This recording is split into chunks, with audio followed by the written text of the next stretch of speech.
The movies I watched in September, what about them? It was a month filled with airplane watches and some new releases at the cinema. Let's get into it!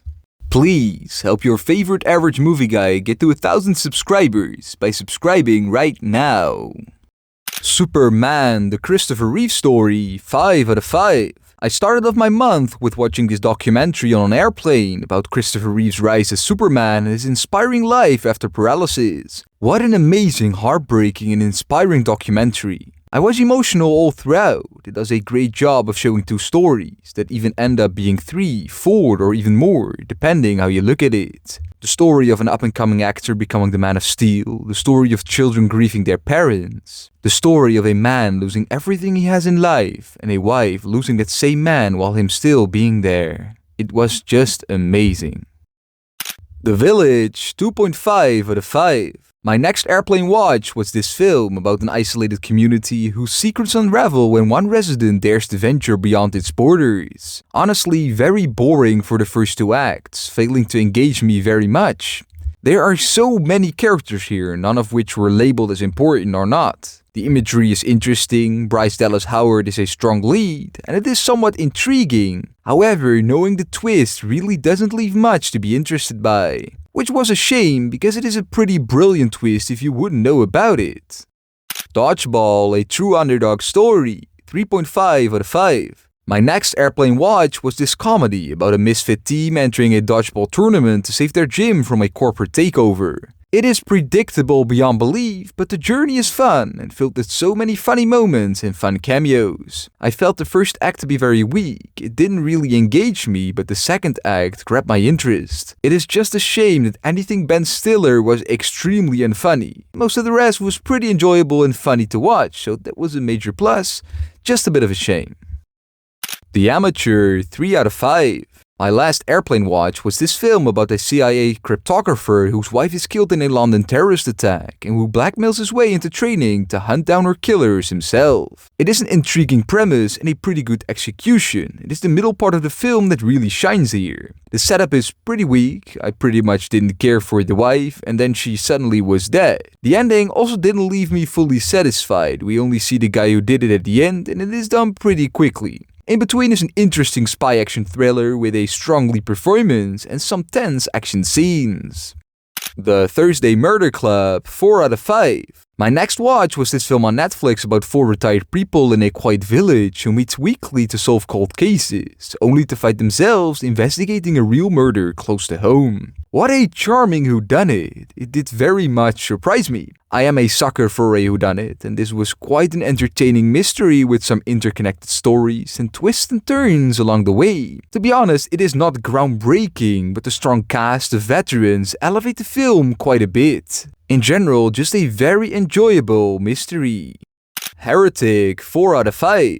My next watch was this film on Prime Video about 2 Mormon missionaries who visit the isolated home of Mr. Reed, only to become trapped in a chilling psychological game that forces them to question their faith. Hugh Grant is quite fantastic here, but all 3 leads are, to be honest. For a horror, it isn't scary at all, but it has a very eerie feel to it. There is also a very interesting message in here and a satisfying ending with a somewhat disappointing second half. Some very original shots and engaging dialogue, especially in the first half, add to its qualities. It just could have stuck the landing a little better.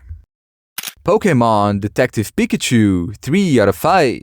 Next up, I watched this film on an airplane about a young man who teams up with a wisecracking Pikachu to uncover his father's disappearance. It is cool in moments, but mostly annoying and somewhat dumb. There are some pretty awful performances here. Justice Smith isn't great, but Catherine Newton is pretty bad. The effects are very hit or miss, some are truly great, and Pikachu looks great. However, some do look just too unrealistic. There were also a couple funny moments, as well as some cool set pieces. It is just a weird film in general, with a weak and thin plot, and a very stupid villain.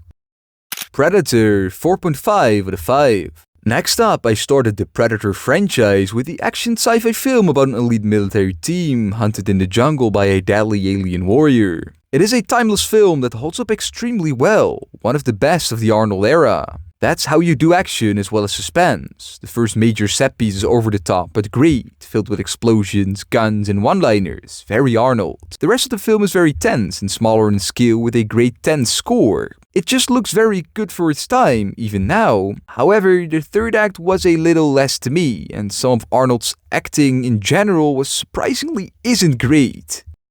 One battle after another, 4.5 out of 5. Next up, I watched this film at the cinema, following a jaded ex-revolutionary who must confront his past when his old enemy resurfaces and his daughter is taken. It is the best looking film of the year, the best acted film of the year, and it has the best villain of the year, but it still could have given me a bit more. It is intriguing, thought-provoking, very entertaining, and even pretty funny throughout. The story in itself is pretty simple, predictable even, but it is elevated by the strong performances, technicals, and the uniqueness of the characters. It has many different parts, which are all entertaining in their own way. The score is also great, but it does get a little annoying in some moments when it lasts way too long. The thing I was missing was some of the emotional connection I would have wanted, and a slightly better last act. That would have made a pretty great film into a absolutely fantastic one. And there you have it, the movies I watched in September. These were my best and worst watches of the month. I hope you guys again enjoyed me rambling about some films I watched, and if you did, let me know in the comments below, and be sure to subscribe for more videos like these. I have been Dean, the average movie guy on your screen. Big thanks for watching. See you next time. Roll the credits.